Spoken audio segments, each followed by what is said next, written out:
pedagógicas para estudantes com TEA. Com vocês, a doutora Mara Rubens. Salve de palmas. Boa tarde, pessoal. Gostaria de agradecer imensamente o convite da Michele, do Cantinho da Aprendizagem, que cuidou da gente durante vários meses, sempre mandando mensagens, e a recepção, os meninos já falaram, sem igual. Aliás, o pessoal de Boston, bombando! E eu espero que vocês gostem, apesar de ser depois do almoço, todo mundo está com a barriguinha cheia, me convidem de novo, que eu amei! Muito obrigada, gente. Então, eu vou... eu até gostei de ficar assim, depois dos meninos, porque tem muita coisa que a gente vai recuperando aqui na nossa FAP, né? Eu, como sou professora, eu trabalhei durante quase 31 anos na Secretaria de Educação do Distrito Federal. E nos últimos 16 da minha prática pedagógica, foi com estudantes com algum tipo de deficiência, mas primordialmente com os meninos dentro do transtorno do espectro autista.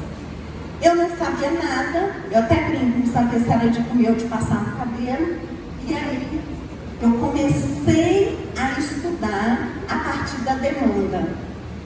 E eu gosto de falar isso porque às vezes as pessoas falam assim, hoje, atualmente, eu tenho 24 anos só dentro aí desses estudos do transtorno do espectro autista. Então tem gente aqui que não tem 24 anos, e eu já tenho 24 anos na estrada, né? Então o que a gente foi buscar? Capacitação.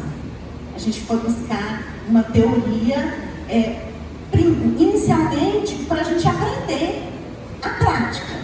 E no andar da carruagem, né, a gente, como eu falei, 24 anos, você tem que aliar a teoria à prática. A prática sozinha, ela vira achismo. E a gente vê que o processo não anda. Como a gente viu, hoje, durante todo o dia, nós precisamos dos outros profissionais. Então, essa rede de apoio, essa rede de suporte que realmente tem efetividade na escola. Porque agora eu vou falar mais propriamente na escola, que é o meu chão, né? O chão da fábrica é a escola para mim, né? Desde a década de 80. Estou aqui. Vixe. Aqui?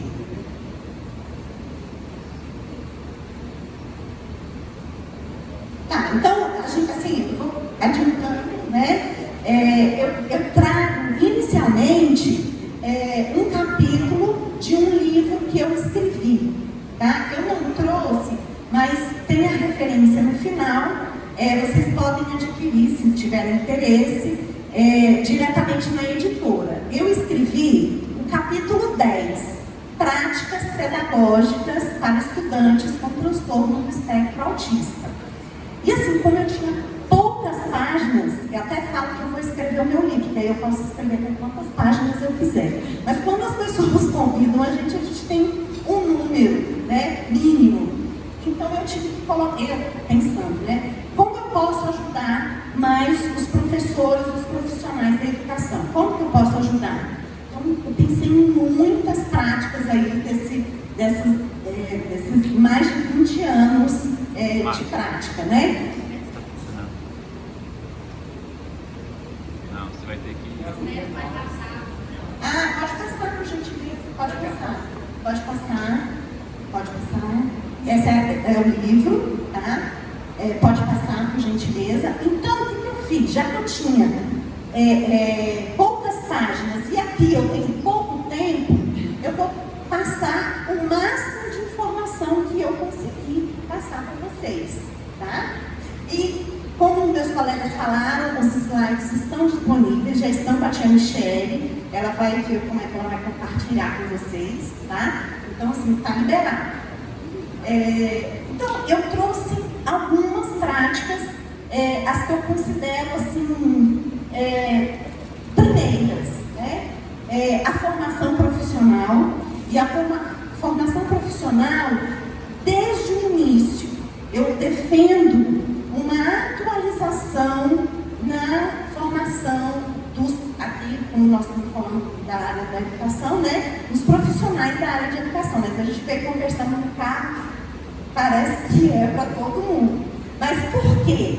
Porque hoje nós temos muita coisa acontecendo. A gente tem as neurociências, a gente tem a tecnologia, a gente tem inteligência artificial. Então nós temos muitas coisas acontecendo, muitas pesquisas sendo realizadas no mundo inteiro. Não sei se vocês sabem, mas até a NASA estuda o TEA, tá? Eu fiquei assim, admirada quando eu soube dessa realidade. Então, eu sou defensora de uma atualização na formação inicial dos profissionais. Por quê? Para a gente mudar culturas, tá? No sentido de que, eu vou falar, assim, eu sou do século passado, então eu me formei nos anos 80. Os anos 80 era tecnicismo.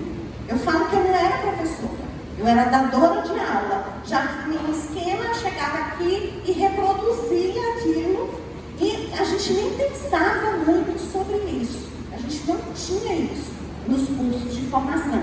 A gente melhorou um pouco, mas nem tanto.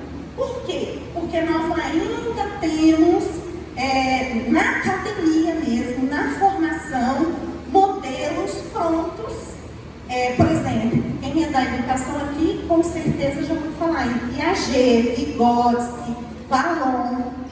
E as pessoas trazem isso na formação inicial como verdade absoluta daquela época. Não estou desmerecendo os autores. Eu só estou dizendo o seguinte: nós temos que estudá-los, só que a gente tem que avançar. A gente tem que nadar. A gente tem que nadar mais. Por quê? Porque muita coisa aconteceu depois deles, né? A avaliação. A gente precisa se apropriar de sistemas de avaliação. De avaliação, por exemplo, de sondagem. Nós precisamos conhecer nosso estudante, né? Então, assim, também não quero desmerecer o laudo médico, mas quando eu recebo um diagnóstico lá, F84, autismo nível 2, nível 3 de suporte, isso não significa muita coisa para mim, não. Por quê? Porque eu preciso conhecer aquele sujeito, preciso conhecer aquele estudante. Só o diagnóstico para mim não basta. Então eu preciso me apropriar de sistemas, de instrumentos de avaliação reconhecido, né? Já testado, não é tirando da minha cabeça, né? Então eu tenho que buscar na formação. Aí na formação contínua, eu não chamo de continuada, eu chamo de contínua porque é toda hora.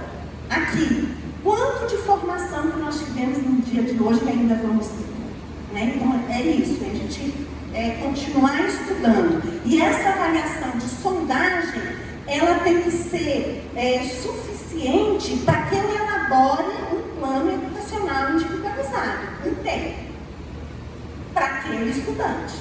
Então eu preciso ter essa segurança de elaborar um planejamento para que eu possa executar durante esse ano letivo, por exemplo, baseado no meu estudante neste momento.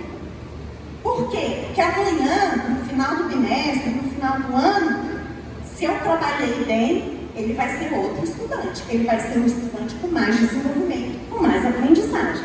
Então, a avaliação ela tem que permear o início, durante todo o processo e no final, né? Como eu já falei, a base do planejamento.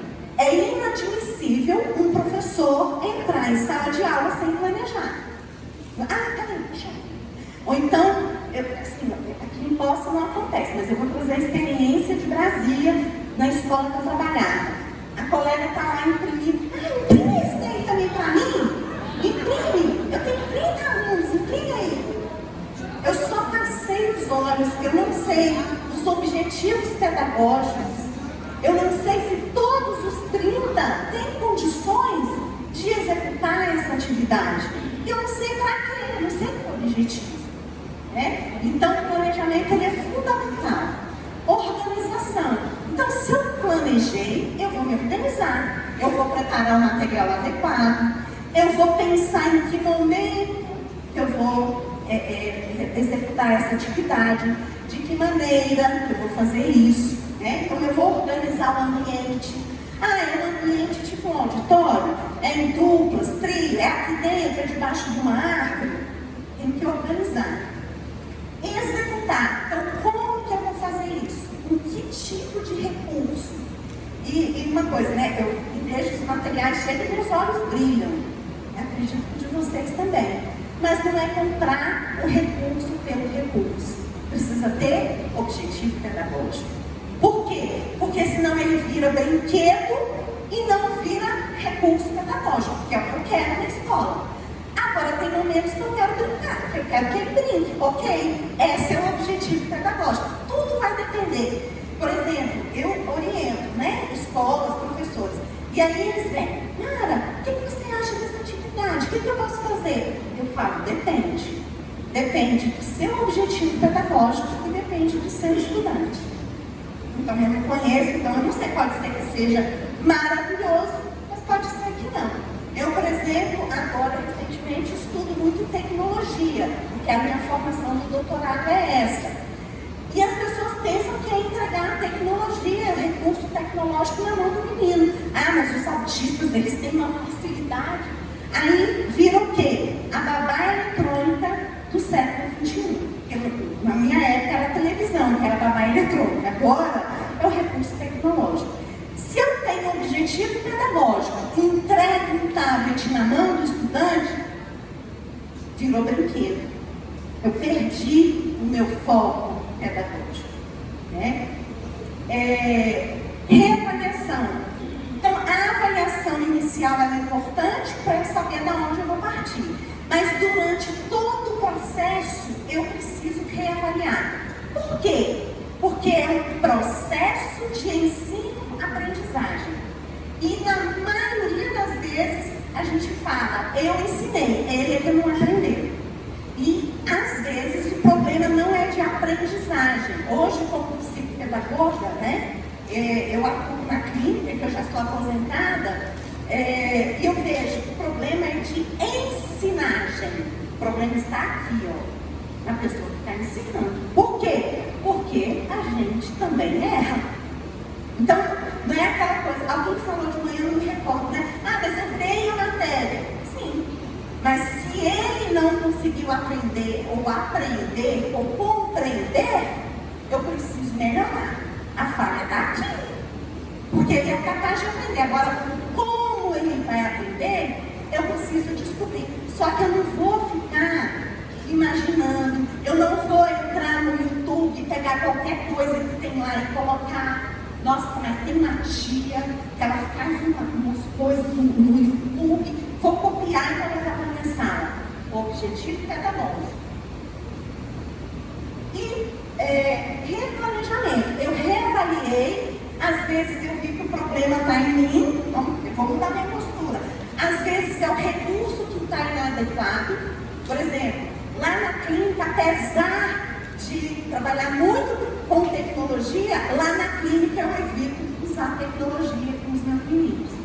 Por quê? Porque eles têm ela liberada na casa deles. E aí, quando eles chegam na clínica, precisa de demanda. Eles vão querer? Não, eles vão me bater, vão me cuspir, vão me xingar, vão me chutar, vão quebrar a clínica. Porque a forma que eles fazem para se comunicar. Por quê? Porque não tem uma comunicação alternativa. Apesar de não estar no slide, eu já vou entrar nesse assunto. Né? Nós não somos fonoaudiólogos, nós somos professores. Mas a gente precisa conhecer um pouco de cada campo, mas especialmente da comunicação alternativa.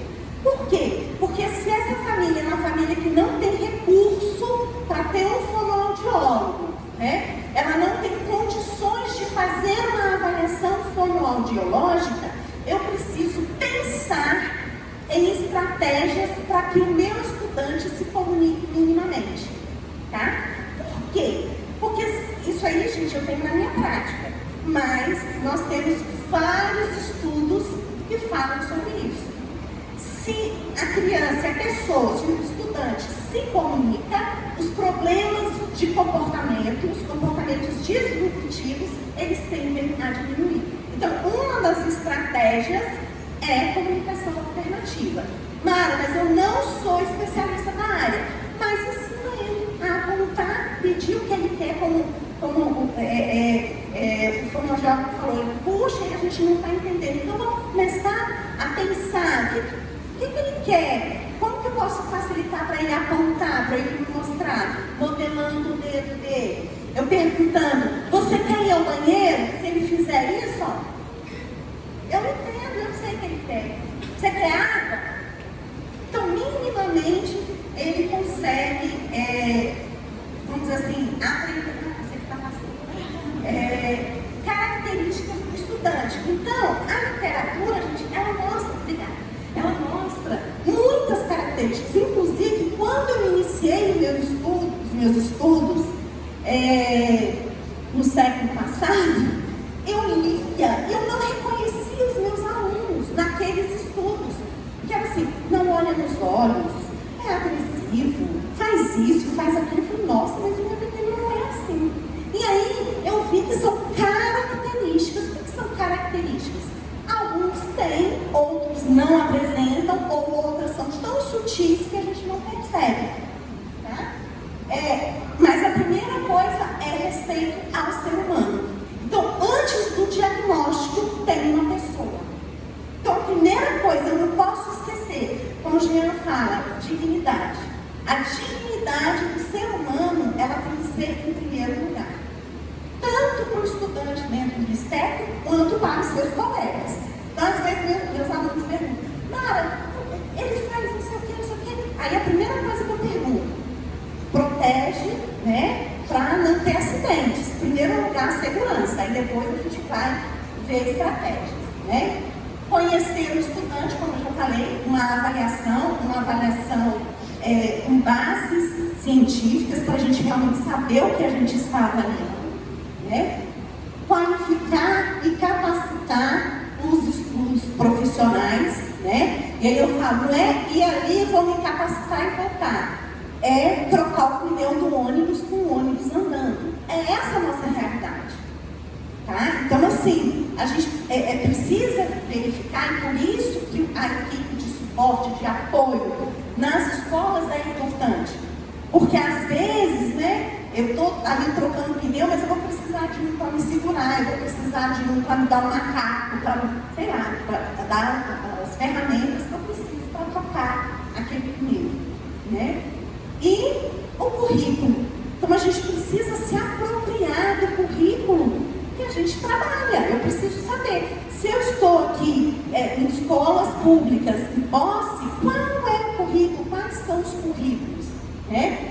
Da minha disciplina, por exemplo. Então eu tenho que saber do meu riscado. E eu vou abrir um parêntese rapidão, né? Na questão da valorização do professor, né? As pessoas falam, mas os professores não têm valorização, e a gente precisa ganhar mais, e a gente precisa disso, Mas também, vamos pensar, a valorização tem que começar por nós mesmos. Eu sempre falo isso. Por quê? Porque todo mundo pode ser professor, mas o professor só pode ser professor. O médico, ele pode ser professor. O advogado, ele faz lá um curso, ele vem aqui e ele é professor daquilo ali.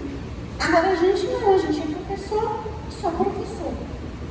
Só não, é isso tudo. E a gente tem que se valorizar enquanto esse profissional. Porque se eu conheço o riscado, se eu conheço o currículo, se eu conheço as capacidades, as potencialidades e as necessidades do meu estudante e registro, então, novamente, voltando àquilo que a gente está falando de manhã, a gente precisa registrar. Por quê? Porque quem está escrevendo e depois vai assinar é o profissional da área da educação. Ele tem que ter uma voz ativa como um dos profissionais que atendem esse estudante. Tá? Então a gente precisa se valorizar. Por exemplo, eu dou um exemplo, né? Às vezes o pai vem, a mãe vem, quer conversar e a gente fica aqui conversando na porta e os meninos estão na aula. Opa! Eu estou no momento de aula. Eu tenho que prestar atenção, eu tenho que atuar onde? Com os meus estudantes. O que eu vou falar com o pai e com a mãe? Olha, o meu dia disponível é segunda-feira às 14 horas. O senhor, a senhora pode marcar. Porque eu estou prejudicando seu filho e os colegas dele enquanto eu estou conversando aqui na porta com o senhor.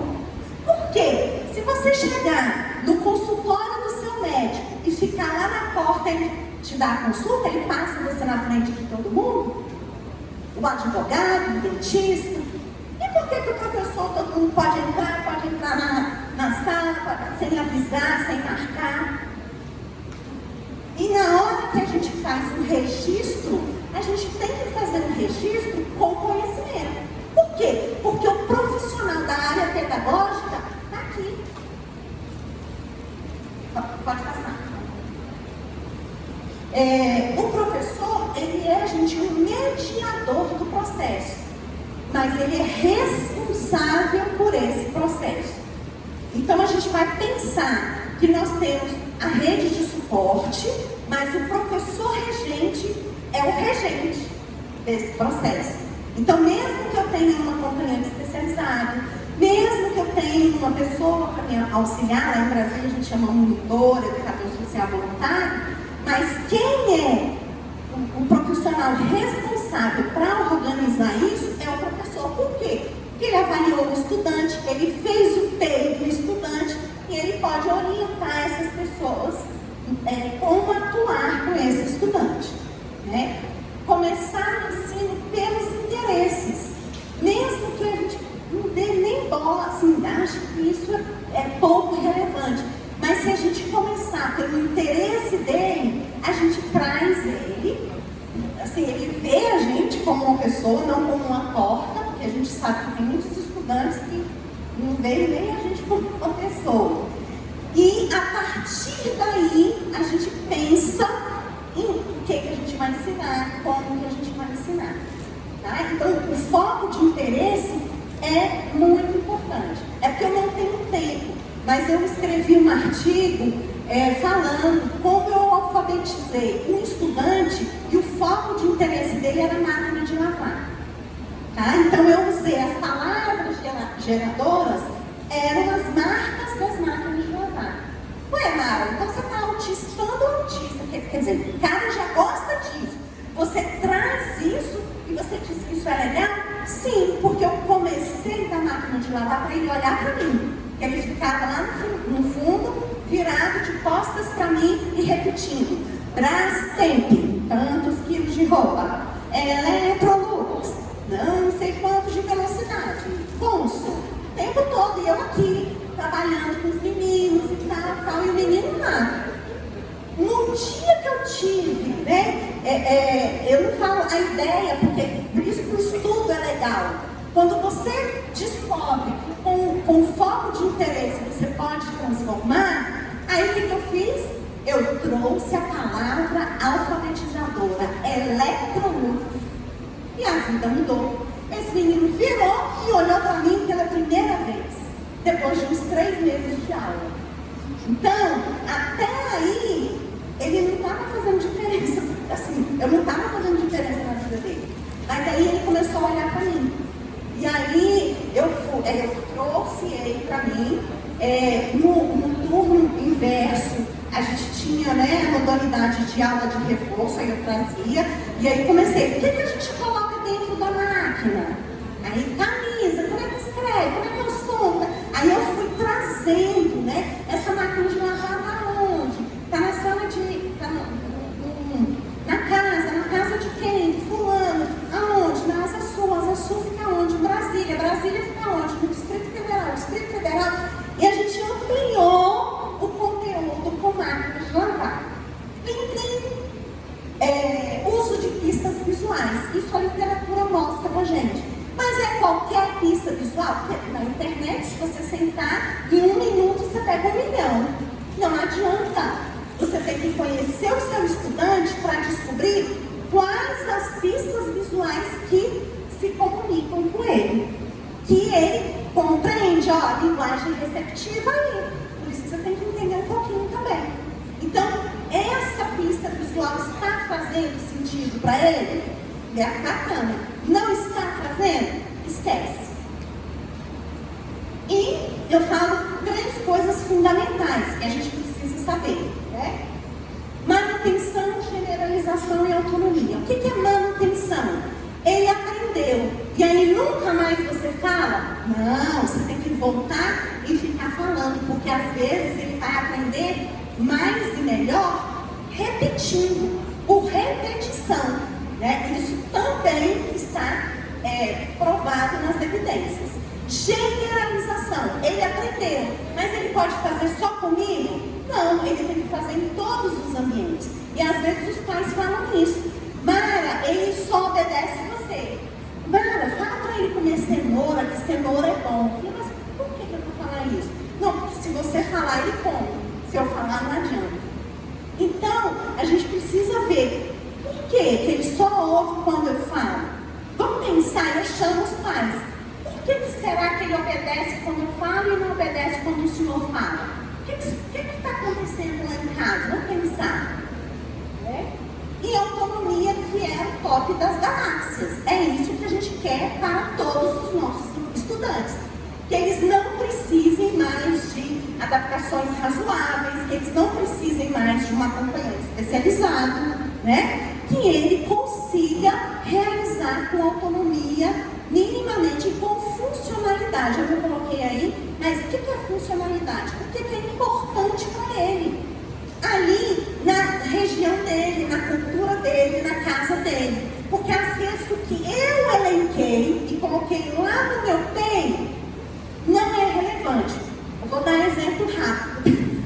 É porque 24 anos a gente tem um pouquinho de exemplos, né? Mas, por exemplo, eu coloquei no TEI do meu estudante o desfraude, retirar a fralda. Retirar a fralda na escola? Mas você não é professor? Sim. Eu vou ensiná-lo a viver sem fralda. Ó, é um ensino. Eu vou colocar isso no TEI dele. Só que aí a gente chama a família, para a família verificar se o TEI está adequado, se a expectativa, né, como ele falou, se a expectativa corresponde. Aí a mãe falou, não quero que tire a fralda dele não. Mas por quê? Porque aí eu expliquei como é que tira a fralda, né? Então tem toda uma estratégia para tirar. E a que incomodou essa mãe é que para você tirar a fralda, ele já tem que ficar sem fralda. Ela falou, não, vai molhar meu tapete persa, meu sofá de couro, não sei das quantas. Então, ensinar a comer, né? Com autonomia, não quero, vai sujar, né? Meu piso, vai sujar o meu fogo da mesa. Então, às vezes, você pensa que você está fazendo uma coisa maravilhosa, que é da autonomia. E eu falo, gente, que a autonomia é qualidade de vida. É qualidade de vida para o sujeito, que vai conseguir fazer sozinho. É qualidade de vida para a família, porque ao invés dela ficar dando na boca dele, ela vai poder comer junto com ele. E é qualidade de vida para a sociedade. Quanto mais autônomos são cidadãos, todos ganham. Então a gente tem que perseguir esse objetivo. Elogiar e encorajar sempre, gente, até as tentativas. A gente sabe que tem menino que vai demorar mesmo. Eu falo assim que, por exemplo, meu objetivo é que chegue até a caixa de som. Esse é meu objetivo, minha meta é que ele chegue até a caixa de som. Então eu tenho que estabelecer objetivos mínimos para que ele chegue até lá. Então ele tem que ficar em pé, ele tem que dar o primeiro passo, ele tem que se equilibrar, dar o segundo passo, até ele chegar lá. Né? Então assim, não é rápido, não é fácil. E eu até falo, se fosse fácil, todo mundo faria.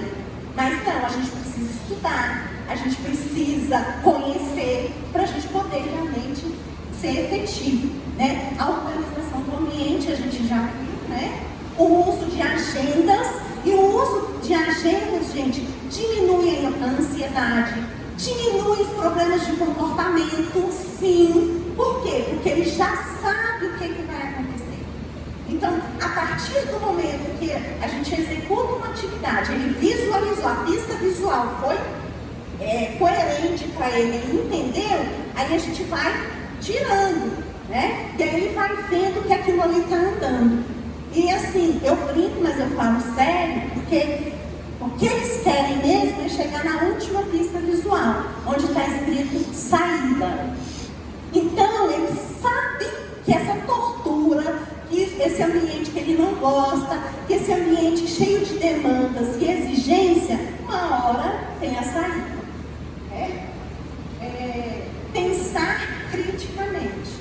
Não é só engolir. Como eu falei para vocês, quando eu me formei na década de 80, a gente não tinha a criticidade. A gente recebia praticamente o planejamento pronto. Eu sou do século passado, tem um instrumento que eu acho que vocês, muitos não conhecem, tem muita gente jovem, pesquisem depois na internet. Mimeógrafo. Então, era um equipamento, gente, muito concorrido. Ele era tão concorrido que a gente era igual aquela tiazinha que o Jean falou. A gente comprava o nosso para não ter perigo, né? E um detalhe, não podia fazer francesinha, porque manchava tudo isso. Então, a gente precisa saber quais são os recursos atuais que a gente tem, mas que coadunem com o nosso objetivo, porque senão vira brinquedo. Eu não quero brinquedo nesse momento, eu quero aprendizagem. Então, o meu objetivo, gente, ele tem que ser claro, claríssimo, para realmente eu poder ser efetiva, né? E aqui, eu vou falar rapidamente, nós temos 2 pontos na legislação, né? Que é a Lei Brasileira de Inclusão, de 2015, que ela fala do acompanhante especializado, reforçando a lei Berenice Viana. Ela fala de apoio, né? Profissional de apoio. E aí vou retomar rapidamente. Os professores, eles precisam ter consciência que eles são os responsáveis. O acompanhante especializado, ele é um serviço que eu tenho que capacitar, orientar, dizer para ele, olha, no meu tem lá, desfraude. Então você não vai levar ele ao banheiro, esquece isso. Você vai ensiná-lo a usar o banheiro. Não, mas ele não é da área da educação. Sim, mas você vai treinar ele, porque você é. Então você vai dizer, olha, você vai levar as pistas visuais no banheiro, olha, você vai falar para ele que tem que tirar o short primeiro, depois a cueca. Ó, você está trabalhando a gracinha também, né? E o pessoal pensa, como é que eu posso trabalhar na escola? Com movimentos motores, com organização, com planejamento, tudo isso eu coloco, né? E tem o AEE, né, que a gente já está aí, mais do que, um serviço mais do que falado, né? Mas a gente sabe que ainda nós não temos em todos, a não ser aqui, né, nessa região, mas lá em Brasília, na escola que o Jean é coordenador, a gente não tem professor de AEE até hoje, em muitas escolas, né? Que é um serviço também instituído por lei federal. Pode passar para a gente ver.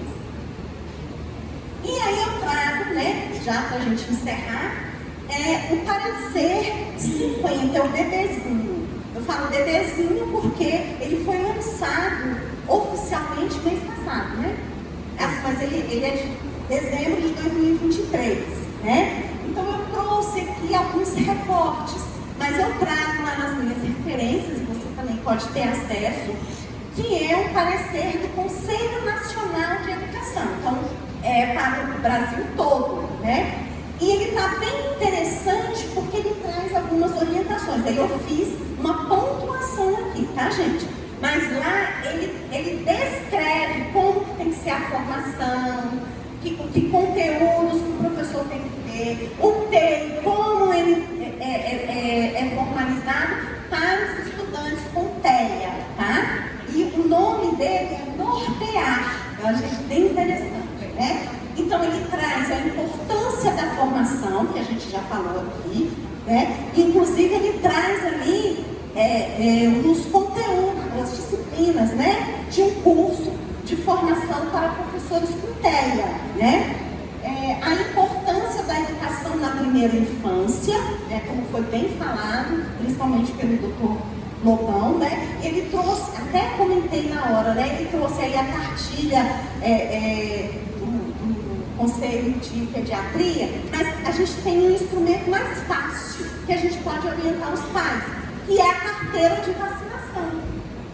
Na página 51 ou 52, mais ou menos, que chama Caderneta da Menina e do Menino, tem as duas, né? Lá a gente tem os marcos do desenvolvimento. Então, o que é esperado para um bebê humano, né? Como o Renan falou, gente, isso é cientificamente falando. Eu não vou comparar uma criança com a outra, de jeito nenhum. Eu vou dizer que um bebê humano, com 1 ano de idade na área motora, ele tem que fazer tais coisas. Na área da linguagem, tais coisas. E assim por diante. Só que lá na caderneta está bem resumido. E está de uma forma, gente, que a família, quando leva o seu bebê e a sua criança para vacinar ou para consulta periódica, ela pode falar para o médico: olha aqui, doutor, meu filho ainda não está fazendo isso, e ele tem 2 anos e ele está dizendo que ele tinha que fazer. Então a gente precisa orientar. Por quê? Porque senão as famílias nem abrem aquilo, só levam lá para carimbar a vacina, para carimbar a consulta, né? E a gente tem que falar: olha lá o que é esperado para um bebê, né? E você vai marcando, marca mesmo, e na consulta você mostra para o médico que seu filho não faz. Essa é a dica que eu dou para os pais, né? Por quê, gente? Porque na primeira infância, eu falo que o nosso cérebro está escancarado para receber. E quanto mais velho a gente vai ficando, a gente continua tendo plasticidade, mas é como se a janela fosse fechando. E daqui a pouco só fica uma fresta, tá? Então a gente tem que aproveitar essa janela aberta, né? Ele não tem diagnóstico, eu não consigo consulta, mas eu estou vendo aqui que o desenvolvimento dele está atrasado. Então você precisa estimular, você orienta a família, porque a família, às vezes, a consulta só está marcada para 2025, né? Ela não tem recurso para pagar profissionais. Então a gente já vai orientando: olha, você pode ensinar ele a olhar para você. Doutor Lobão trouxe os vídeos aqui, né? Então o que os bebês precisam fazer? Ele não está fazendo? Vai, traz o chupalho dele e tal, traz para ele olhar para você. Lá na escolinha, lá na escola, você já vai trazendo, falando para ele. Microfone. Mas isso é muito difícil, mas para ele começar a nomear, você começa: balão, isso, você parece não, né? E vai nomeando tudo para você estimular e ele descobrir que as coisas têm nome, né? O processamento está acontecendo aqui. O projeto político-pedagógico, toda escola tem que ter. Então, se a sua não tem, você pode exigir, porque toda escola tem que ter o seu projeto. O que a minha escola vai trabalhar? Qual é a cultura da minha escola? Né? A escola que eu trabalho, ela vai fazer isso, isso e isso. Ah, minha escola tem, mas eu nunca me interessei em ler. Na hora, pega lá e dá uma lida para você saber, né? O funcionamento do AEE, que é o atendimento educacional especializado. Desenho universal para aprendizagem. É um termo, educacionalmente falando, recente. E o parecer trouxe ele para a gente. O que significa? Eu vou falar mundo, né? É você ensinar de várias maneiras, usando vários recursos, várias linguagens. Gente, e não é só para o estudante com TEA, é para todos nós. Então aqui, se você parar um pouquinho para pensar, você vai ver como que você aprende melhor. Você olhando os slides, você ouvindo o que eu estou falando, você precisa pegar o material, e isso os nossos alunos também. Então nós temos mais facilidade para aprender de uma determinada maneira. Isso é inerente, todos nós aprendemos, mas a gente tem mais facilidade em aprender de alguma forma. né? Assim, rapidamente. Era muito sinestésica. O que é sinestésica? Eu precisava pegar, né? E eu precisava escrever. Eu era louca da escrita. Esse caderninho aí eu tinha que pedir uns 10 para a tia Michelle, um para cada palestra. Que eu escrevia, parecia uma taquígrafa, que eu tinha que escrever. Aí eu tive ler na mão, né? E tipo, fazer cirurgia e passar muito tempo sem escrever. Mas eu não podia parar de estudar. E aí o que eu comecei a fazer? Desenvolver mais a minha habilidade auditiva para eu aprender, né? Então hoje, realmente, eu escutando, eu consigo gravar mais, aprender mais, né? Então a gente precisa descobrir o nosso aluno. E o parecer fala de adaptações razoáveis. Só que não deixa claro o que é razoável, ele ficou subjetivo. Mas eu penso, é razoável para a minha escola, para a escola que eu estou trabalhando. Então, para o Jean aprender, eu preciso trazer a lua. Isso é razoável? Não. Então, eu tenho que pensar em uma outra forma mais fácil, né? Para que eu dê a oportunidade para que ele aprenda. Tecnologia assistiva e comunicação alternativa, que foi bem falado do Renan. Mas assim, ressaltando que se o meu menino, se o meu estudante, ele compreende e ele se comunica minimamente, ele vai ter menos problemas de comportamento. Por quê? Porque ele vai se fazer entender e ele vai compreender o que é falado naquele ambiente. Participação do estudante quando possível. Por quê? Porque a gente sabe que tem muitos meninos que estão dentro do espectro que não têm possibilidade de participar, por exemplo, do TEI. Mas ele tem que participar, porque é um dos pilares da educação. É acessibilidade, participação e aprendizagem, né? Então ele tem que participar. Se ele não tem condições, a gente tem que convidar a família. Então, o parecer, ele enfatiza bem essa questão. O TEI, gente, ele não é um documento para ficar na gaveta da escola, porque a supervisora vai olhar, porque a diretora falou, porque a secretária de educação exigiu. Não, ele é um documento vivo. Por quê? Porque ele é daquela pessoa, daquele estudante. E a família precisa saber o que está sendo, que vai ser, né, que é um planejamento, que vai ser trabalhado com seu filho. Inclusive a família assina, gente, esse documento. Se ela quiser uma cópia, tem o direito. E além disso, ela pode dizer, eu não concordo que tire a fralda do meu filho. Tá? E aí, o que eu tenho que fazer? A minha mãe fala, né, para eu economizar minha beleza, eu tiro. Porque senão eu vou gastar muito investindo nisso, que é uma coisa que a família não quer e não vai me ajudar, e é mais difícil de eu conseguir. E eu tenho outros alunos, então eu preciso pensar em habilidades que eu consiga trabalhar com esse estudante. E uma coisa importante, quando a gente trabalha com habilidade, gente, por isso que a avaliação é importante, eu puxo o desenvolvimento para cima. Mas eu estou trabalhando só a habilidade de imitação, sim, mas a gente não é estanque, a gente é um ser holístico, a gente é um ser integral. Então, quando eu aprendo uma coisa, o meu organismo aprende. Então, a gente puxa o desenvolvimento. E às vezes, o que eu coloquei lá no meu TEI, quando eu vou ver, eu já atingi um monte, já matei um monte de coelhos, né? Uma cajadada só. Pode passar, gente, isso. Já está acabando, gente. O parecer também traz um estudo de caso, aquela velha máxima, né? Cada caso é um caso. Então eu vou olhar para o caso da Laura. Então eu tenho que ver que a Laura é um ser humano, que a Laura tem condições de aprender. E além disso, né, ela tem o direito de aprender. Mas como é que eu vou ensinar para ela? Né?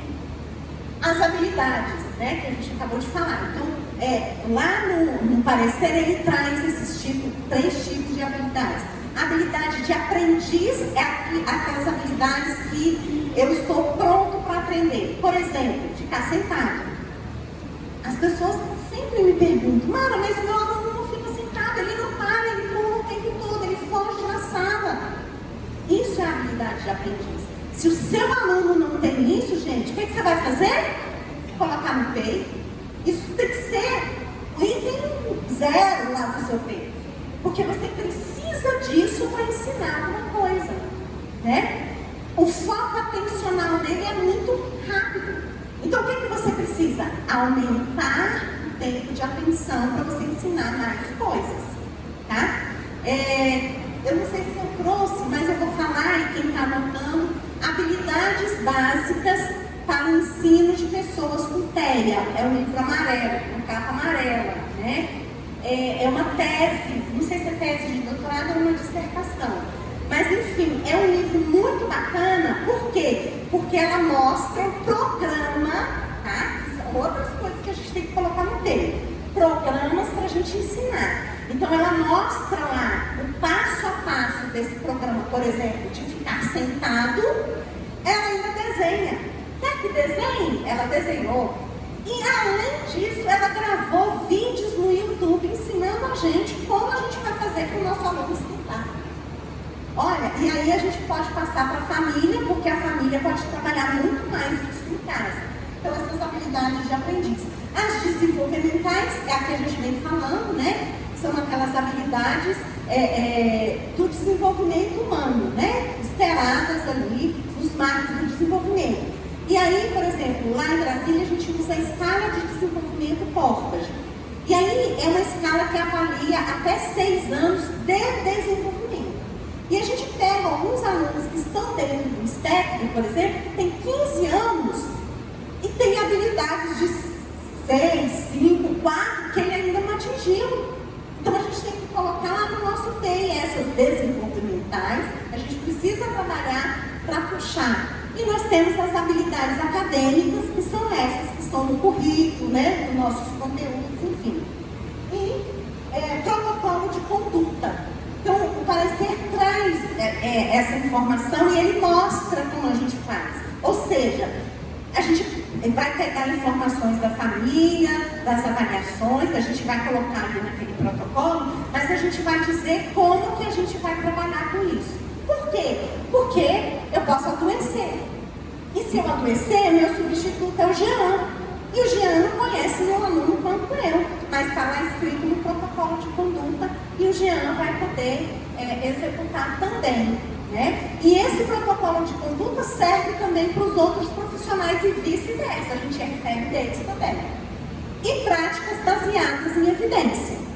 Então, por isso que a gente precisa estudar e ver o que é comprovado, para a gente não cair no canto da sereia, para a gente não cair nas fake news, a gente nem precisa falar do tanto de fake news que a gente recebe no nosso WhatsApp. Então, você não sabe de onde foi tirada aquela ideia, quem foi. Eu sou Mara, e eu digo que o shampoo tal faz o menino ficar sentado.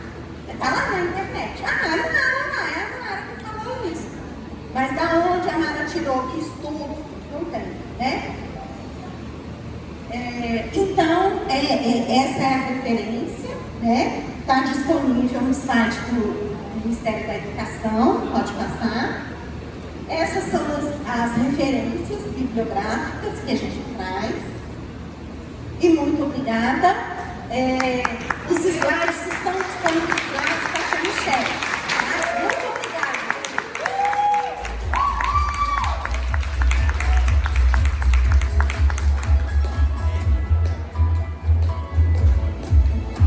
Enquanto a tia Michele entrega a cesta para a doutora Mara Rubia, nós vamos fazer mais sorteios de 5 brindes, tá bom?